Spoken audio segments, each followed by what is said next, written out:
Is the pain worse before or after a root canal? That is one of the reasons why people think root canals are so bad.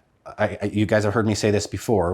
When I tell people I do root canals all day, every day, the next response is, people must hate you. And no, really, it's honestly just the opposite. Most of the patients that I have coming into my office, they just want it done. They are so happy to be here because they want pain relief. And so the pain leading up to a root canal problem is associated with the root canal procedure. And sometimes patients have a hard time distinguishing those two things. Sometimes if we get to it early enough, then the pain leading up to it might not be too bad. The more advanced it gets, the more the pain increases. So the way a root canal problem works is the nerve inside the tooth, we call it the pulp becomes inflamed. In those initial inflammatory processes, that is the beginning of the pulp dying. As the pulp, the main component being a nerve, as a nerve dies, you can imagine that's a very painful process. As that nerve necroses, it can become very, very painful for the patient. So if we get to that early on, then the pain leading up to a root canal isn't too bad. That can be some of the worst pain as that nerve dies. And then after the nerve completely dies, the tooth can be completely fine for a brief period of time